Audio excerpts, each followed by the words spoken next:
जब मनुष्य किसी संत महापुरुष से नाम दान लेकर भजन करने लगता है तो जीव का धाम अर्थात जो संत लोक है वो उसे सहज में ही मिल जाता है। मनुष्य तन बड़े भाग से मिला है, इसीलिए नाम की कमाई सुबह शाम करने से अनेकों सूरज चंद्रमा अपने मन मंदिर में दिखाई देने लगते हैं।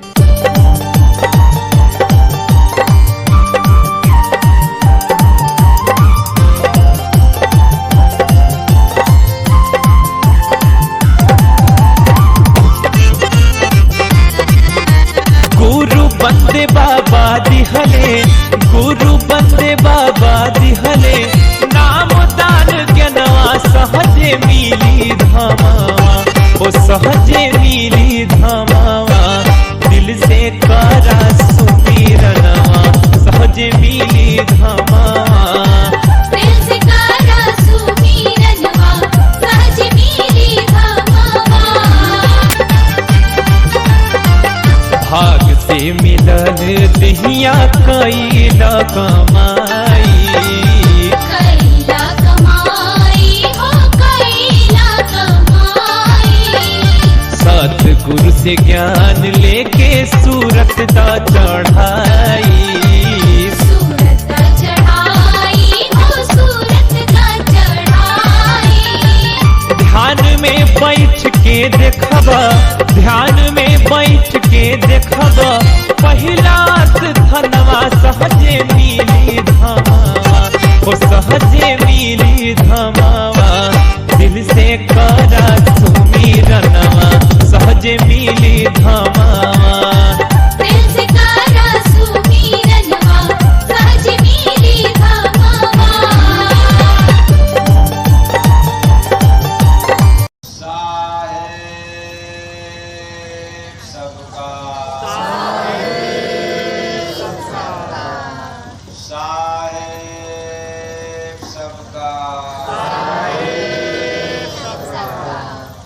सबका को साहेब किसका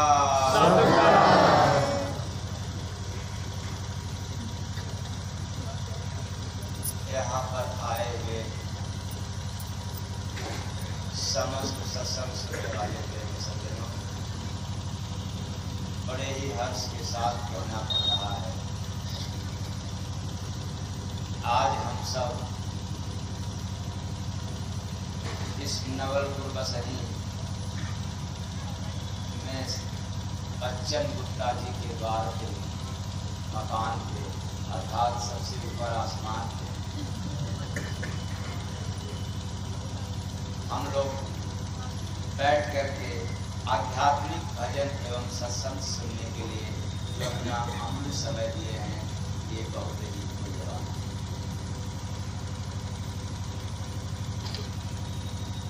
इसलिए बड़े हर्ष के साथ कहना पड़ रहा है कि संसार में सब सुलभ है पर सत्संग सुलभ नहीं।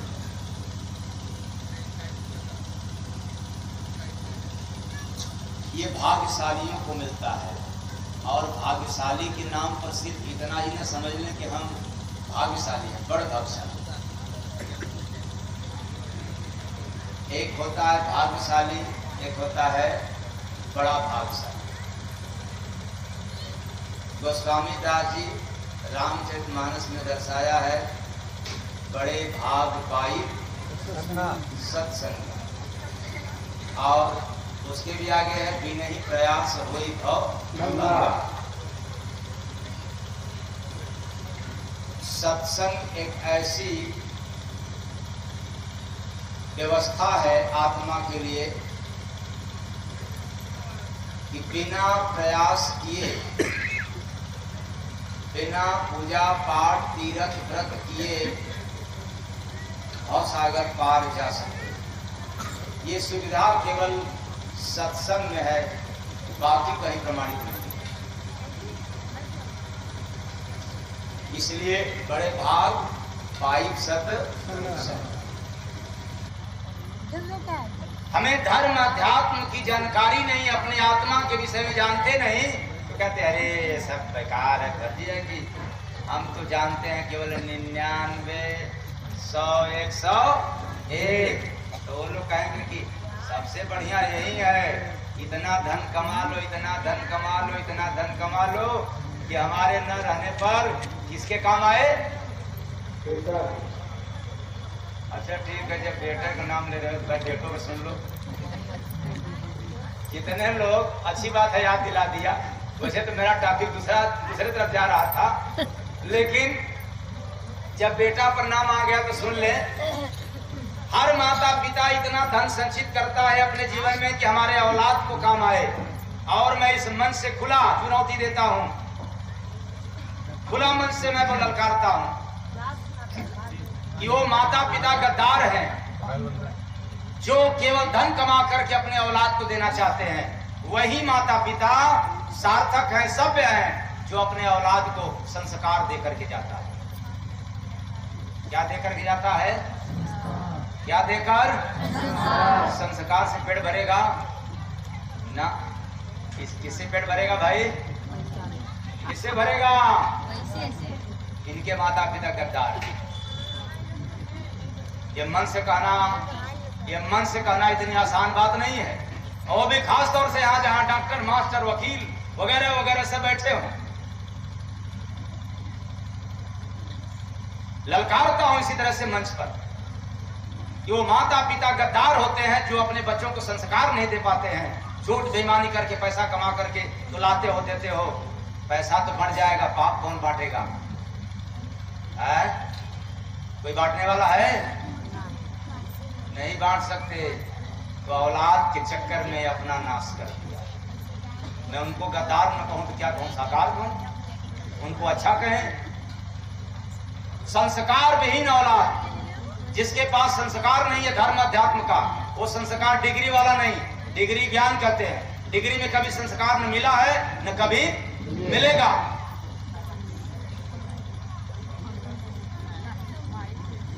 संस्कार के बगैर आपके औलाद के पास अथाह प्रॉपर्टी हो जाए, अथाह संपत्ति हो जाए, तो भी सुकून से नहीं रह पाएगा।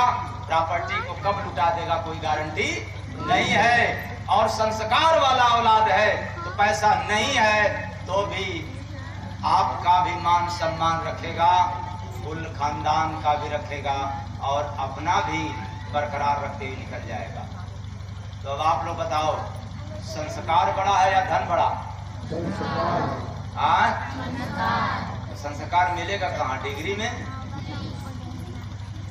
तो उन माता पिता समय नहीं है, फुर्सत नहीं है संतों के पास जाने की, इसलिए उनके बच्चे पथभ्रष्ट होते हैं। दूसरी बात मैं कहना चाहता हूं, तुम्हारे औलाद तुम्हारी सेवा करेंगे कि नहीं करेंगे, ऐसे माता पिताओं को मैं आज संदेश दे रहा हूं। तो आप लोग कहोगे कि केवल माता पिता को आज कह रहे हैं, ये औलाद को लेकर क्यों नहीं कहते? तो बड़ा हुआ तो क्या हुआ, जैसे पेड़, आप बड़े हो तो पहले किसको मैं कहूंगा? बड़े को कहूंगा ना, भले आपको बुरा लगे अलग बात है, लेकिन मेरा ललकार है इसी तरह से मंच पर। वो क्या कि अपने औलाद को परखना है तो दो एक मुद्दा पर परख लो। अपने औलाद से झूठा कहो ना कि बेटा मुझे ले चलो किसी आश्रम पर, फला फला आश्रम पर, मेरे यहाँ नहीं, किसी बड़े आश्रम, बढ़िया आश्रम पर। मेरे यहाँ तो अभी तो छोटा मोटा है, बड़े बड़े आश्रम, तेरा बेटा ले चलो। और यदि आपका औलाद तैयार हो जाए तो समझ लेना कि वो औलाद तुझे बुढ़ापा में बगैर तेरे कहे तेरा सेवा करेगा। और जो औलाद धर्म के स्थान पर ले जाने से कतरा दे, मैं चैलेंज के साथ कह रहा हूं, कितना भी लायक बेटा हो जाए, कब ठोकर मार देगा कोई गारंटी नहीं। ये पहली पहचान मैंने बताया। दूसरी पहचान अपने औलाद को परख लेना। इन माताओं पिताओं को कह रहा हूं जो अंधा हो जाते, वो क्या कि अपने औलाद से कहना कि बेटा मैं जो कमा रहा हूं ना, थोड़ा सा तुम्हारे में लगा रहा हूँ, थोड़ा सा घर के लिए, और थोड़ा विचार है कि किसी साधु महात्मा को या दीन दुखियों को गरीब में दान कर दें। अगर औलाद रोक दे तो समझ जाना कि तुम्हें कभी भी आगे बढ़ने नहीं देंगे, और तुम्हारे कंधे से कंधा मिला दिया तो समझ जाओ कि तुम्हारा औलाद तुम्हें अपने सर पर लेकर के घूमेगा, बुढ़ापा में भी छोड़ने वाला नहीं। और तीसरी पहचान और कर लेना, आप लोग भी सुने हैं जो अपने पुत्र मोह में फंसे रहते हैं। आज मैं पुत्र मोह से निकालने की बात कह रहा हूं। हाँ, अपने पुत्र की काम करना कि मैं रोक नहीं रहा, लेकिन परख लेना कि कौन औलाद मेरा है। और अगला परख, जो बेटा कह दे कि नहीं आज मौका नहीं है साधु महात्मा के पास जाने से, या वहां क्या मिलता है, तो उनसे कहना कि बेटा विचार है कि तुम्हारे नाम पर कुछ धन उन है, रुपया है, कुछ मैं सोचता हूँ कि तुम्हारे खाते में डाल दूँ, चलो आज नहीं। हाँ, ये कह करके फिर कहना चलो आज नहीं, अगले दिन या कल। और औलाद कहे कि पापा कल क्या, आज ही न चलिए, तो समझ जाना कि वो औलाद तेरे लिए क्या होगा। तो आप समझ गए होंगे ना। अंधे माता पिता है, और जिसका माता पिता अंधा उसका औलाद भी क्या होगा, अंधा होगा। जिसके माता पिता का ज्ञान खुल जाएगा, पट खुल जाएगा, उनके औलाद का भी पट खुला रहेगा। इसलिए मैं यही कहना चाहता हूं, आज के औलाद बिगड़ रहे हैं माता पिता से। किससे बिगड़ रहे हैं भाई? माता पिता। उनके पास टाइम नहीं है, 99 100 101 साधु महात्माओं के पास जाने के लिए मौका नहीं, लेकिन गप लगाने के लिए मौका। और गप लगाने वाले कहते हैं साधु महात्मा तो बड़े गड़बड़ है। ये जो गप लगाने वाले होते हैं ये क्या कहते हैं, साधु महात्मा बड़े गड़बड़ हैं। और मैं तो कहता हूँ गड़बड़ का चश्मा पहने हो तो क्या दिखाई देगा? भाई चश्मा ही गड़बड़ वाला पहने हो तो क्या दिखाई देगा? अरे अच्छाई का चश्मा लगाओ तो अच्छाई नजर आएगा, तुम तो बुराई का चश्मा लगाए हो तो ये क्या नजर आएगा भाई? तेरे घर में इतनी बुराई हो रही, कभी देखा? और कौन ऐसा घर है जिसके घर में बुराई नहीं हुआ? जब आद्या महाशक्ति सीता महारानी के घर में क्या निकला? गड़बड़ी। सीता को वनवास जाने का एक और भी कारण था, जो 3-3 सास थी। कितनी सास? जिस घर में एक नहीं, दो नहीं, 3-3 सास हो तो सीता जंगल नहीं जाएगी, तब का मंगल मनाएगी। तमाम कारण है, लेकिन खैर मैं उन माताओं पिताओं को कह रहा हूं जिनके पास वक्त नहीं है किसी संत महात्मा के पास जाने। और ये भूल जाना कि साधु सब गड़बड़ है, मेरी बदरिया बाप की बरस रही अंगार, संत न होते जगत में जल मरता संसार। कौन न होता? संत। अच्छा, कहीं लिखा है कि डॉक्टर न होते जगत में जल मरता संसार, इंजीनियर न होते, वकील न होते, IAS न होते, राष्ट्रपति न होते? ये नहीं रहेंगे तो इनके जगह पर विकल्प है। डॉक्टर नहीं है तो विकल्प है, राष्ट्रपति नहीं है तो विकल्प है, और संत नहीं है तो कोई विकल्प नहीं है धरती पर। अगर धरती टिकी है तो संत का होने का पुख्ता प्रमाण। संत न होते जगत में जल मरता संसार। संत पहले भी थे, आज भी है और आगे भी रहेंगे। संतों के पास जिस माता पिता को जाने का वक्त नहीं है, उनका औलाद कभी भी संस्कारित नहीं हो सकता। डिग्रीधारी हो सकता है, ज्ञानी हो सकता है, धनी हो सकता है, लेकिन संस्कारित नहीं हो सकता। इसलिए मैं अपील करना चाहता हूँ, हर माता पिता अपने औलाद को संस्कार दे। धन से ज्यादा, ज्ञान से ज्यादा संस्कार दे। क्योंकि वो ज्ञान दे करके क्या करोगे? जब विपत्ति आती है तो ज्ञान भी काम नहीं आता है। वो ज्ञान किस काम का? जब रात में सो जाते हो तो कोई याद नहीं रहता। जरा संस्कार देख लो, संस्कार हो जाए तो सोने में भी काम आता है, जगने में भी काम आता है और विपत्ति में भी काम आता है वो संस्कार। अगला पहचान माता पिता के लिए। अगर आपके पास 10-5 औलाद हैं या 2-4 औलाद हैं, किसी औलाद को ज्यादा मानना मत। क्यों? ये तो बड़ा गड़बड़ है। वो लोगों के लिए तो बड़ा घात लगता होगा। खासकर जितने लोग नए इसमें हैं, इन लोग ये कौन सा संदेश? जिस औलाद को ज्यादा मानोगे उसी से ज्यादा तुम्हें दुख भी मिलेगा। और ज्यादा दुख न लेना हो, बराबर दुख पाना हो तो किसी को ज्यादा मानने की जरूरत नहीं है। और आखिरी मेरा घोषणा है, जिस औलाद को जो माता पिता नहीं मानता है अंत में वही काम आता है, ये अटल नहीं है। अंत में वही काम देता है, वही साथ आता है। मानने औलाद तो, मानने वाला औलाद तो अंगूठा ठेंगा दिखा करके दूर हो जाता है। ये अब तक का नियम मैंने बताया, अब तक, आज तक का। बाकी जो कल बदलेगा तो फिर मेरे से बताना। अगर कल बदल जाए तो मेरे से बताना। आज तक यही प्रमाण आया है। इसलिए मैं यही कहना चाहूंगा, बेटे का स्वभाव जो भी हो एक बराबर मानो। इसलिए मानो कि तुम्हारी दुर्गति न होने पाए। अपनी दुर्गति को बचाने के लिए एक बराबर मानो। और वही हाल सास के लिए। किसके लिए? सासों के लिए।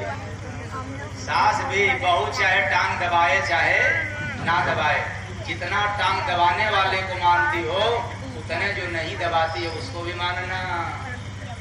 नहीं तो जब टांग का खिचौल करेंगे ना, खींचम खींचा होगा तो गड़बड़ हो जाएगा। इसलिए सबको बराबर मानना। एक दिन बेरान हो डेरा हो, ओढ़े जाए सुगन।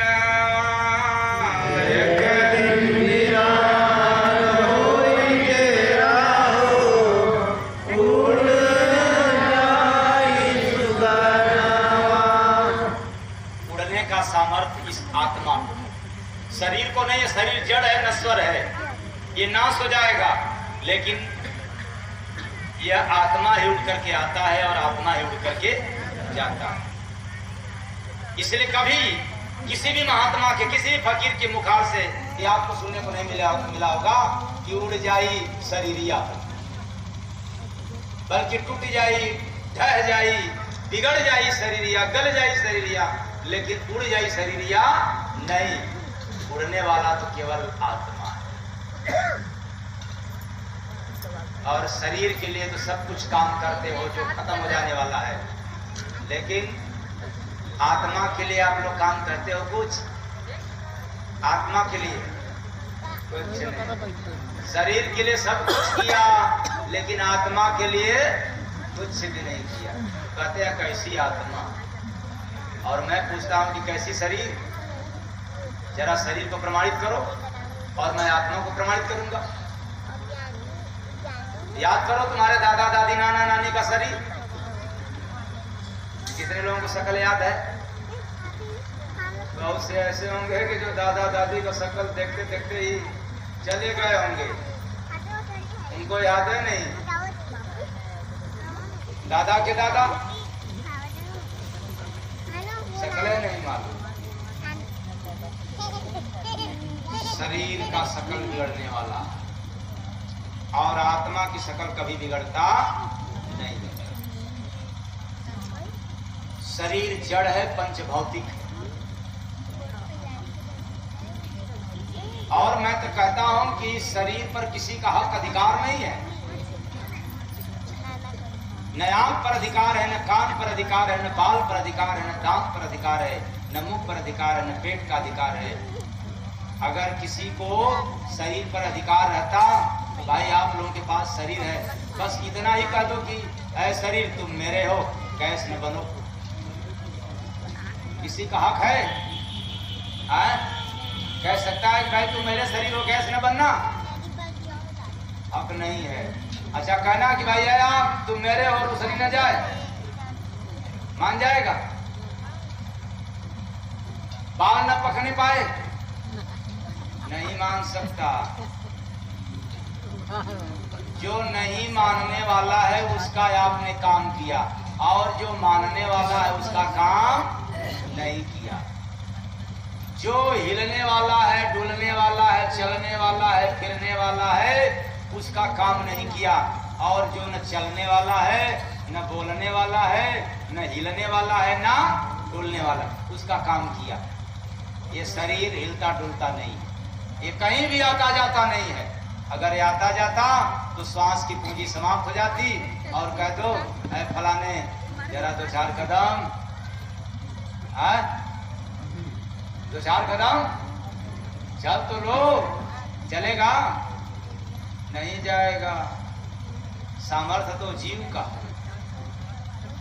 इसलिए जो हाथ हिल रहा है, जो आवाज निकल रही है, ये देन किसकी है? शरीर की। शरीर की नहीं, आत्मा की। अब कोई कहे कि आत्मा न रहे, आवाज नहीं निकलती, इस बोध, इस भरम, इस पाखंड आडंबर में न फंसना। बिना देह का भी आत्मा में आवाज है। ये जो आवाज किस्म किस्म का है, शरीर की रचना के अनुसार है। जैसे वो जीव सबके अंदर है, बिलार के भी अंदर है, बिल्ली भी है, बोलती है, ऐसे गधा के भी अंदर जीव है, कैसे बोलता है? चीको चीको। और वही जीव मानव तन में है तो क्या बोल रहा है भाई? राम राम, काम काम, निकाम निकाम। ये शरीर के अनुसार, शरीर के बनावट के अनुसार आवाज बाहर निकलती है, लेकिन आत्मा निकल जाए यही मुंह है। कह दो कि भाई जरा राम राम जप ले, जपेगा तो किसकी करामात है? ये भूल जाना कि बिना देह का काम होने वाला, प्रभु का काम तो विदेह नहीं होता है, देह से काम होता नहीं है। जितने लोग ऊंचाई हासिल किया, जितने लोग हरि की दर्शन पाया, वो शरीर को छोड़ करके पाया, शरीर में किसी ने नहीं पाया। चाहे आप मीरा लो, कबीर लो, नानक, पलटू दरिया लो, भीखा लो, तुकाराम, एक ना सबका प्रमाण लो, शरीर छोड़ करके पाया। और शरीर छोड़ने का मतलब मर जाना नहीं, जिंदा रहते ही मरने की कला जिसको आ जाए वो हरि को प्राप्त हो जाए। और वो कला तो संत महात्मा देते हैं, और कोई देने वाला नहीं। तो आत्मा आने वाला है, आत्मा ही जाने वाला है।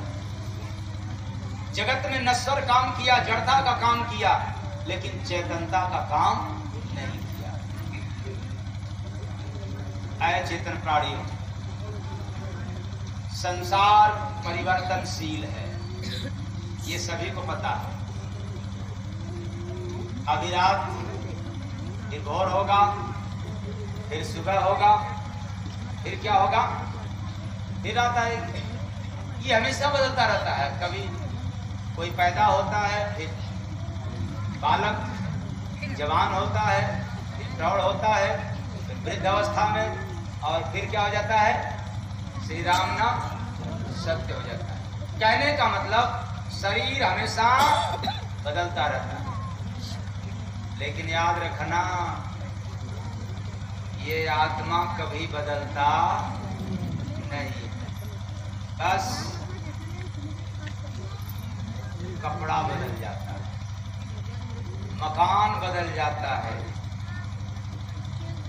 लेकिन आत्मा कभी बदलता नहीं। ख्याल करो, आज के 10 साल 12 साल या लगभग 15 साल पहले की बात है। ऐसी कोई जगह नहीं था जहां पीसीओ नहीं था। आज के लगभग 10-15 साल पहले की बात है, क्योंकि मोबाइल नहीं था।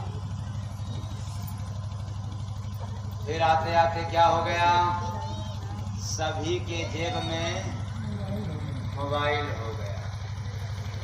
अब वो पीसीओ वालों ने बदल करके फिर क्या रखना चालू कर दिया, मोबाइल और बैलेंस भरने के लिए व्यवस्था कर दी। मैं इसलिए इस बात को कह रहा हूं कि दुनिया परिवर्तनशील है। आज हम अमीर हैं तो कल गरीब होंगे, और जो गरीब है वो कल अमीर होंगे। कभी घमंड मत करना, आज ज्ञानी हो तो कल मूर्ख भी हो जाओगे। कोई और न बनाए, लेकिन तेरा ही औलाद बनाएगा, तेरा ही परिवार बनाएगा। आज अपने आप को ज्ञानी साबित करते हो, कल तुम्हें ही तुम्हारे लोग बेवकूफ साबित करेंगे कि तुम चोर हो, बेईमान हो, लायक नहीं हो, नालायक हो। और उसके बाद जब पीसीओ बंद हो गया, फिर बाद में क्या हुआ, अब आजकल तो हर जगह सुविधा हो गई। तब पीसीओ वाले रखा करते थे रिचार्ज के लिए, और अब तो गली गली एक दो दुकान बाद सभी जगह रिचार्ज। जहां भी जाओ बैलेंस डाला। पहले सुविधा कम थी, आज सुविधा बढ़ गया, ज्यादा। वैसे ही अपने भी समझ लो, आप शुरू में सुविधा वाले कम होते हो, फिर बाद में तमाम बेटा बेटी नाती पोता सुविधा वाले हो जाते हो ना, लेकिन बदलने का नाम नहीं लेते हो। बदल जाया करो, समय आप साथ बदल जाया करो। और माता जी, एक बात मैं और भी कहना चाहता हूं, आप पुराना रिकॉर्ड देखें तो पहले रेडियो में मशहूर था मर्फी। मेरे जमाने की बात है, आप लोगों के जमाने में रहा होगा कि नहीं रहा होगा ये मैं नहीं जानता। तो मेरे जमाने में मर्फी, और मर्फी रेडियो में कोई कमी नहीं थी। लेकिन आज क्या हो गई, बंद हो गया ना, चालू है, खत्म हो गया। ओ इसी बात। और एचएमटी घड़ी थी, उस समय की मशहूर घड़ी थी, और उस घड़ी में कोई कमी नहीं थी। लेकिन आज भी है कि बंद हो गया। अच्छा, लगभग बंद के कगार या बंद हो गया, बहुत अच्छी बात है। और ये भी मैं जानता था कि स्कूटर में बजाज सबसे सुपर था, बढ़िया था, उसमें कोई कमी नहीं थी अपने जमाने की। जैसे हम लोग कहते हैं ना, क्या बात है, तो उस समय कोई कमी नहीं था स्कूटर में। लेकिन आज वो स्कूटर है कि चली गई, कोई कमी नहीं था तब भी। बेईमान लोग कहते हैं कि हमारे अंदर कोई कमी हो में, अरे कमी रहे चाहे न रहे, लेकिन अंत में श्री राम नाम बदल जाओगे। बदलने से पहले बदल दो, जिंदा रहते बदल जाओ, वरना मुर्दा होना तो तय है सभी लोगों। और भी मुझे याद है कि पहले टीवी कौन मशहूर था, सलोरा, बड़ी भीड़ लगती थी। मेरे जमाने में एक जगह रहता था तो कितने लोग जो है कि वहां लाइन लगाते थे रविवार के दिन। कितने काम धाम बंद हो जाता था और लाइन की उसको सुविधा रहती थी, तो वहां बैठने की भी व्यवस्था था। हालांकि उस टीवी में कोई कमी नहीं था, लेकिन आज वो टीवी है कि चली गई। अच्छा, वो भी चली गई। अच्छा, एलईडी आ गई, उसके पहले एलसीडी था, वो भी चली गई। और मोबाइल में सबसे मशहूर था नोकिया, वो लंबा वाला। हाला उस मोबाइल में कोई कमी नहीं थी, लेकिन लंबी वाली मोबाइल भी नोकिया की क्या हो गई? तुम भी अपने आप को लंबा बनना चाहते हो ना? कोई कमी ना हो, लेकिन एक दिन क्या होना पड़ेगा? जाना पड़ेगा। और मोटरसाइकिल में राजदूत बहुत मशहूर था। ये बात गलत है कि सही है? राजदूत, कोई कमी नहीं थी उसके अंदर।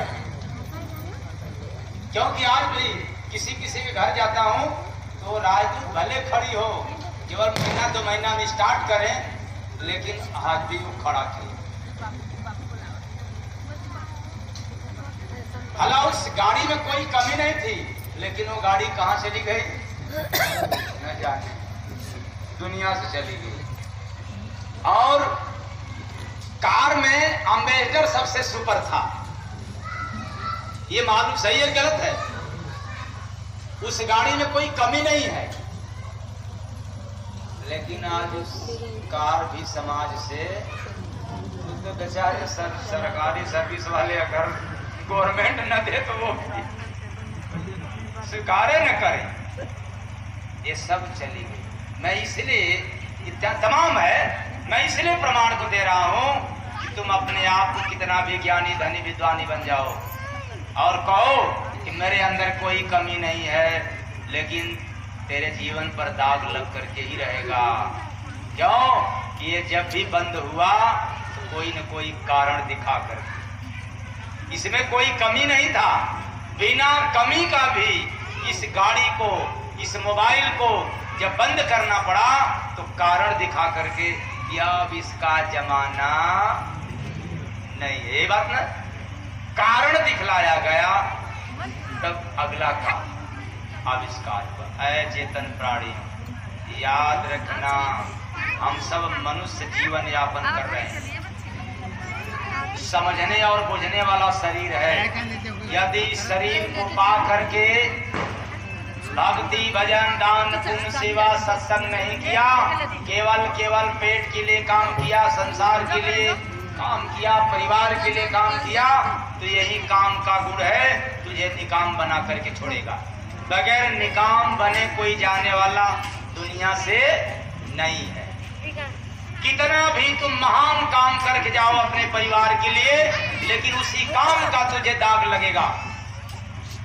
और इस दाग से बचने के लिए है, प्रमाण है कि जिस काम में राम का, बस इतना से आप लोग जान ही गए ना, जिस काम में प्रभु का नाम नहीं वह काम सदा दुखदायी है। यानी कितने बेईमान है कि काम करो तब काम होगा, नहीं करोगे तब नहीं होगा। इसलिए अचेतन प्राणियों, यहाँ सब कुछ परिवर्तनशील है, इसलिए आप भी बदल जाओगे। तो बदलने से पहले जो तुम्हारे पास धन है, उस धन के साथ जो पाप आया है उस पाप को बदल दो। क्यों? अगर नहीं बदला तो पाप तुझे बदल देगा। क्योंकि धन तो लोग ले लेंगे, और जो धन को कमाने में झूठ कपट बेईमानी किए हो वो पाप तेरे संग रहेगा। और इस पाप को दुनिया में संत के सिवाय कोई लेने वाला नहीं है। इसलिए अपने परिवार में, समाज में रहते हुए, ऑफिस दफ्तर का काम करते हुए अपने पाप को देने के लिए संतों को चुन लो। ऐसा किसी संत की चॉइस कर लो जो तुम्हारे कुकर्मों का, जो तुम्हारे किए हुए पाप को ले सके। और ऐसा भी साधु मत करना कि जब जाओ तो वहाँ बच्चा आए हो ना तो मुझे दक्षिणा दे दो, बर मरे चाहे। ऐसे साधु का कभी चॉइस मत करना। ऐसे किसी फकीर का पसंद करना, ऐसे कभी किसी फकीर के शरण में जाना कि जो हमारे किए हुए कुकर्मों का, जो हमारे किए हुए अपराध को वो सजा माफ कर सके या वो ले सके। आज भी धरती पर संत हैं जो आपके पाप को मुक्त कर सकते हैं, आपके पाप से मुक्त करा सकते हैं। और पाप किया नहीं जाता, पाप तो हो रहा है। पुण्य करना पड़ता है, होता नहीं, और पाप करना नहीं पड़ता है, पाप तो अपने आप हो रहा है। जरा सा बात पर झूठ, जरी सी वस्तु पर बेईमानी, जरा से खूबसूरत चेहरा पर मोहित हो जाना, बिगड़ जाना नीयत, ये सब किसका है भाई काम? गधा का है कि मानव का है? तो आप लोग क्या है कि मैंने तुम्हें भेजा था इसलिए कि तुम मुझे याद करोगे, और मैं इसलिए नहीं भेजा था कि तुम निंदा चुगलाई करोगे, सबको जलोगे, सबको नीचे गिराओगे, इसलिए मैं नहीं भेजा था। तो जब हिसाब नहीं दोगे तो हिसाब के बदले वहां पर क्या होगा भाई? माला फूल से मिठाई से स्वागत होगा या मोहरम की मार पड़ेगी? और ऐसी मार पड़ेगी, ऐसी मार पड़ेगी कि कोई तेरे साथ डॉक्टर भी जाने को तैयार नहीं होगा कि वहां पर इलाज करेगा। कोई मंत्री संतरी भी नहीं जाएगा जो तेरे तरफ से तरफदारी करे। कोई वकील बैरिस्टर भी वहां जाने वाला नहीं है कि वकालत करे। वहां तो सब डिग्रियां छोड़ करके जाना पड़ता है। इसलिए चेतन प्राणियों, जाने से पहले जाग जाओ, जाने से पहले जग जाओ। अभी तो सोए हो, अभी तो अंधे हो, ज्ञान के मद में, धन के मद में अंधे हो, जाति मजहब में अंधे हो। जग जाओ, होश में हो जाओ। जाते समय कुछ साथ जाने वाला नहीं है, एक हरि का नाम ही संग जाएगा। और वह भी जब तक किसी संत सदगुरु का दिया हुआ नाम नहीं है, तब तक वह भी नाम जपना मिथ्या है। है समय जब पोड़े है सुगनवा का कहबाए बबुआ, पिया के अंगनवा का कहबाए बबुआ, पिया के कितना भी रामायण गीता वेद पुराण पढ़ लोगे, लेकिन ये तत्व, ये राज आपको ऐसे नहीं सुनने को मिलेगा, इतना आसान सुनने को नहीं मिलेगा। हाँ, अगर कोई तपस्वी, कोई जोगी मिल जाएगा तो शायद आपको सुना दे। और ये आप लोग भ्रम में मत रहना कि मैं सुना रहा हूँ। मेरे पास भी ज्ञान वही है जो है आपके पास है। यहाँ पर बैठा हूँ, कुछ उनकी कृपा है, जो गार्ड गिफ्ट है वो मैं दे रहा हूँ। और इसके बाद भी पता नहीं वो बाणी आएगी कि नहीं, याद रहेगा कि नहीं रहेगा, इसकी भी कोई गारंटी मेरे को नहीं।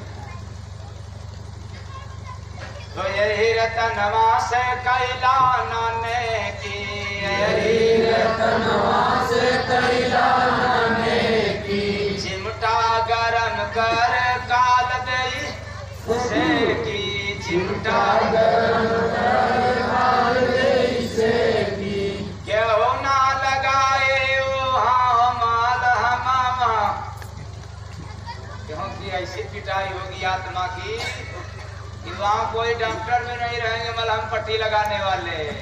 कहाँ का कहबाए बबुआ, पिया के अंगनवा का कहबाए बबुआ, पिया के अंगनवा का कहबाए बबुआ। तो प्रभु जी के घर ये उनकी कोठरिया, प्रभु जी के घर ही उनकी कोठरिया, भजन के खातिर मिला ठठरिया, भजन के खातिर मिला ठठरिया। ठठरी माने हड्डियों का ढांचा, हड्डियों का समूह। ये भजन करने के लिए ऐसी सुंदर काया मिला है। और आप लोगों ने क्या समझ लिया? तो चाप के आते रहे, खाने में ही मजा है, बाकी दुनिया सब। तो खाने वालों को मैं सजेशन दे रहा हूँ, जीभ के 2 अंगुल पीछे कोई स्वाद नहीं आता। आज के भोजन से अंदाज लगा लेना, कल भूल जाओगे। आज अभी भंडारा तैयार है ना, जब भंडारा में बैठना तो सारी बात को भूल जाना। लेकिन जितने लोग केवल इसलिए जीवन यापन करते हैं, इसलिए कमाते हैं कि बढ़िया बढ़िया खाएंगे तो बढ़िया बढ़िया हो जाएंगे। और मैं कहता हूँ कि जितने बढ़िया खाओगे उतने घटिया हो जाओगे, और जितने सादा खाओगे उतने जीवन की समस्या भी आता रहेगी।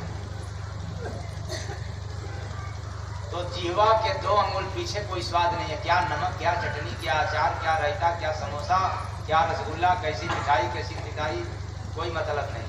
और 2 अंगुल के स्वाद में आप लोग बर्बाद हो गए। इसलिए आप लोग जग जाओ, जग जाओ। जगाने आया हूं, सुलाने के लिए नहीं आया। तेरा बेटा तुझे सुलाएगा, तेरा बाप तुझे सुलाएगा, तेरी माँ तुझे सुलाएगी, भाई तुझे सुलाएगा, धन संपदा तुझे सुलाएगा। धरती पर अगर कोई जगाने वाला है तो कौन? संत। इसलिए संत न होते जगत में, जल मरता संसार। तो भजन, अब आप लोग समझते हो कि भोजन के लिए मिला है, तो भजन के खातिर मिला ला ठठरिया,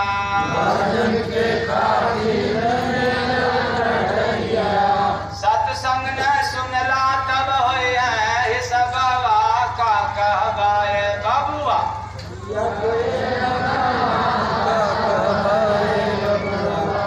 आप चाहे कितना भी पैसा कमा लो, तेरा हिसाब भले न यहाँ कोई लेने वाला हो, लेकिन मैं आपको खुला छूट देता हूं कि आप पैसा कमाओ, लेकिन दिमाग में एक बात जरूर रख करके, क्या कोई यहाँ माई का लाल भले पैदा न हो मेरा हिसाब लेने वाला, लेकिन ऊपर जाने के बाद मेरा हिसाब जरूर होगा।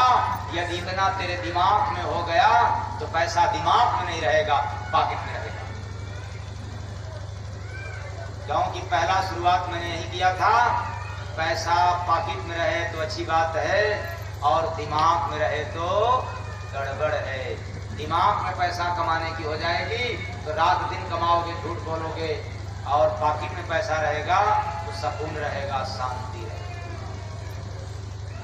तो संचित पुण्य से पहला भवनवा, संचित पुण्य से पहला भवनवा, यमदूत मरिह न चले बहनवा, यमदूत मरिह न चले बहनवा, जाए न संगवा में पैसा गहनवा, का कहवाए बबुआ पिया के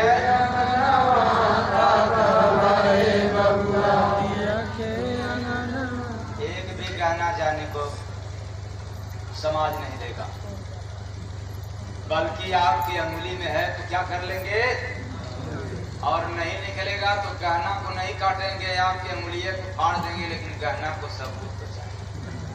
क्योंकि जान गए कि अब अंगुली में कुछ नहीं है, निकल गया, इसलिए कह रहा हूं जाग जाओ।